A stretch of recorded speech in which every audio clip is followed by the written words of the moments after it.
Hello दोस्तों, welcome to my channel. My name is Shahab. दोस्तों, visit visa to employment visa आपने सुना होगा। जब भी आप जीसीसी अब्रॉड के अंदर में जॉब के लिए आप ट्राई करते हैं तो किसी न किसी माध्यम से आपने सुना ही होगा कि visit visa to employment visa क्या होता है, और इसके बारे में आज हम बात करेंगे और इसका कितना रिस्क है और क्या सही है, क्या सही नहीं है, क्या गलत है, इन सब छोटे छोटे पॉइंट्स पे हम बात करेंगे। आपके सारे डाउट्स को क्लियर करेंगे और किस कंडीशन में कंपनी विजिट वीज़ा भेजती है और बुलाकर और उसको रिन्यूअल करके एम्प्लॉयमेंट वीज़ा में कन्वर्ट करती है। ऐसी क्या मजबूरी है कंपनी के साथ में, ठीक है। क्योंकि आप सुने होंगे बहुत सारी कंपनी विजिट वीज़ा भेजती है और वहाँ 3 महीने के बाद आप उस विजिट वीज़ा को एम्प्लॉयमेंट वीज़ा में कन्वर्ट कर देती है। आखिर ये क्यों होता है? क्यों ना डायरेक्ट एम्प्लॉयमेंट वीज़ा भेजती है, एम्प्लॉयमेंट वीज़ा ना भेज करके विजिट वीज़ा पे क्यों लोगों को बुलाकर और उसको एम्प्लॉयमेंट वीज़ा करती है? क्या रिस्क है, या आप क्या उस विजिट वीज़ा पे खुद जाकर वहाँ जॉब सर्च कर सकते हैं? क्या प्रोसेस है? इन सब छोटी छोटी चीज़ों पे मैं आज बात करूँगा। बहुत ही इन्फॉर्मेटिव वीडियो है। अगर आप इसको देख लेते हैं तो यकीनन आपकी नॉलेज बहुत इम्प्रूव हो जाएगी और सारे कन्फ्यूजन्स दूर हो जाएंगे। इस वीडियो के साथ बने रहिए, थोड़ा भी स्किप नहीं कीजिए, नहीं तो बात निकल जाएगी। आधी अधूरी जानकारी किसी काम की नहीं होती है दोस्तों।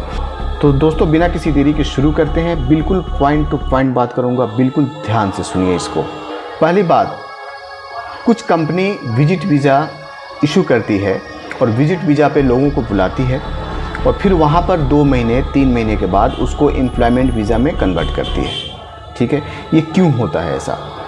और दूसरी बात कि विजिट वीज़ा पे लोग जाते हैं, खुद सेल्फ अपना जॉब सर्च करते हैं और ख़ुद ही वो कंपनी में अपना जॉब फाइंड आउट करने के बाद, इंटरव्यू देने के बाद उस विजिट वीज़ा को एम्प्लॉयमेंट वीज़ा में कंपनी कन्वर्ट कर देती है। 2 बातें मेन है और कितना रिस्क है, इन तीनों चीज़ पे मैं फोकस करूंगा। तो पहले बात कर लेता हूं कि कुछ कंपनी आपको बुलाती है विजिट वीज़ा पे और एम्प्लॉयमेंट वीज़ा पे क्यों कन्वर्ट करती है। डायरेक्ट एम्प्लॉयमेंट वीज़ा पे ही आपको क्यों नहीं बुलाती है कंपनी? तो कुछ ऐसे 2-3 कंडीशंस होते हैं कंपनी के बारे में, इसका जवाब मैं दे रहा हूँ। नंबर 1 बात, कभी भी कुछ कंपनी ऐसी होती है जो ब्लैक लिस्टेड होती है। उस कंपनी को लाइफ टाइम एम्प्लॉयमेंट वीज़ा वहाँ की अथॉरिटी, वहाँ की गवर्नमेंट इशू नहीं करती है। तो ऐसे कंडीशन में वो कंपनी चालाकी से विजिट वीज़ा पे बुलाती है लोगों को और वहाँ पर उसको एम्प्लॉयमेंट वीज़ा में कन्वर्ट करती है।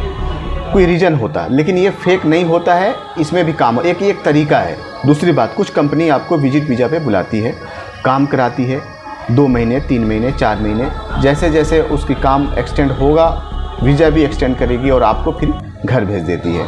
एक ये चीज़ होता है। इस बीच में मिडिल मैन एजेंट्स चले जाएंगे और शट डाउन, उसको शट डाउन जॉब बोलते हैं। शट डाउन जॉब को लॉन्ग टर्म जॉब बोलकर आपको भेज देंगे और आप 3-4 महीने के बाद वापस आ जाते हैं। तो ये एक रिस्क होता है इसमें। अब बात कर लेते हैं, अगर आप विजिट वीज़ा ले करके आप दुबई, सऊदी, कुवैत या ज़्यादा करके लोग दुबई, यूएई में जाते हैं, विजिट वीज़ा पे अगर आप जाकर जॉब सर्च करते हैं तो कितना रिस्क है इसके अंदर में। देखो दोस्तों, इसके अंदर में रिस्क बहुत है, रिस्क से भरा हुआ है ये। रिस्क इसके अंदर बहुत ही ज़्यादा है। एक तो आप अपने कॉस्ट, अपने पैसे पे, अपने एक्सपेंस पे आप जा रहे हैं। इस टोटल खर्च है, टोटल एक्सपेंसेज है, ये आपको उठाना है।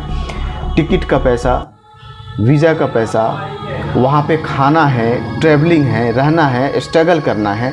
तो बहुत सारे लोग सोचते हैं कि क्यों ना मैं डायरेक्ट वहीं चला जाऊँ और सीधा कंपनी से बात करके मैं अपना सिलेक्शन कराकर और विजिट टू एम्प्लॉयमेंट वीज़ा कर लूँगा। ऐसा होता है, ये मैं नहीं कह सकता हूँ कि ऐसा बिल्कुल नहीं होता है, लेकिन इसमें ऐसे 10% लोग ही सक्सेस होते हैं।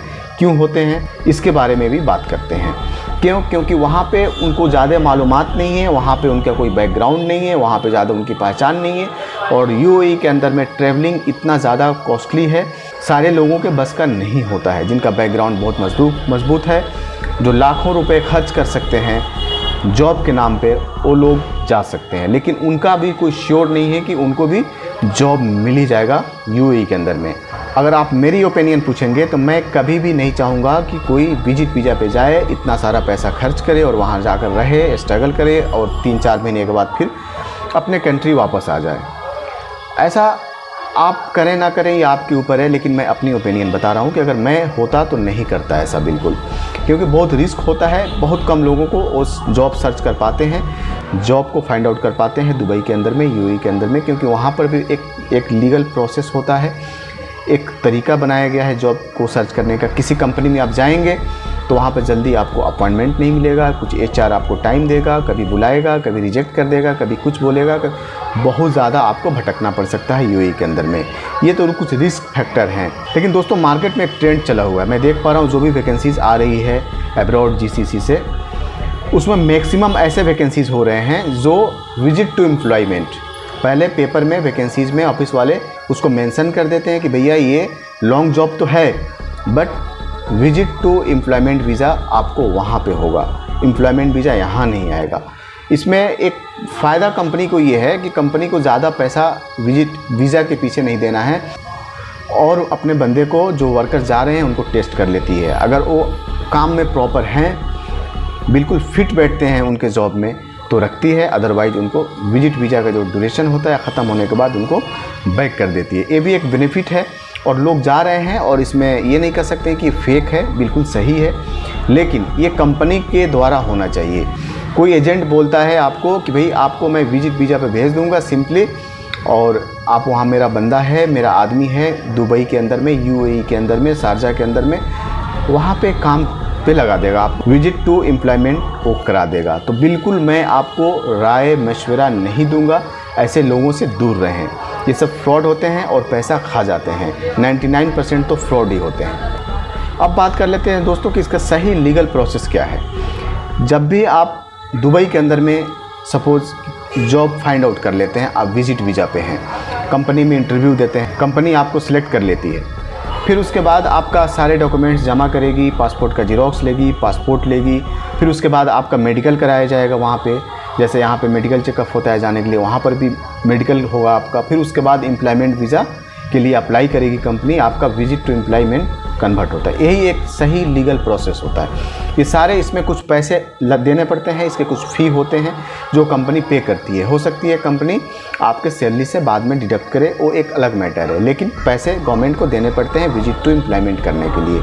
तो ऐसा होता है, ये नहीं बोल सकते कि नहीं होता है, बिल्कुल होता है, लेकिन एक लीगल प्रोसेस ये होता है। बट बीच में मिडिल मैन के चक्कर में ना आ जाओ, इसलिए ये वीडियो के माध्यम से मैं आपको सावधान करना चाहता हूँ दोस्तों। अब बात कर लेते हैं कि सही प्रोसेस क्या है GCC में जाने के लिए। थोड़ी सी इस पर भी मैं बात कर लेता हूँ, ये भी बहुत ज़रूरी है आपको जानना। दोस्तों इंडिया से स्ट्रगल करने के लिए कभी भी आप जो ऑथराइज्ड पेपर है, ऑथराइज्ड जो वैकेंसीज़ है, वहीं जाइए। जो ऑफिस असाइन किया हुआ है, जो लाइसेंस ऑफिस हैं, जो दिल्ली के अंदर हैं, मुंबई के अंदर हैं, चेन्नई के अंदर हैं, ज़्यादा करके मुंबई में ज़्यादा इस तरह के ऑफिस देखे जाते हैं, वहाँ पर जाइए, पेपर देखिए, डायरेक्ट जाइए, विजिट कीजिए, इंटरव्यू दीजिए, टेस्ट दीजिए, अपना मेडिकल कराइए, वीज़ा स्टाम्पिंग कराइए, जाइए। एक्चुअल इसका प्रोसेस यही होता है।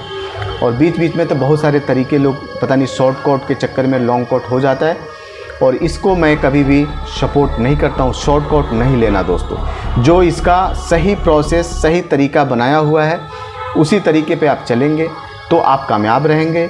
अदरवाइज़ आपका पैसा और आपका टाइम दोनों वेस्ट हो जाएगा दोस्तों। आपको बहुत जल्द जॉब मिल जाए, आप सेटल हो जाएं, आपको अच्छी नौकरी मिले, अच्छी कंपनी मिले, यही मेरी शुभकामनाएं हैं। इस चैनल को ज़रूर सब्सक्राइब कर लेना, हर तरह की इन्फॉर्मेशन मिलती है इस चैनल पे।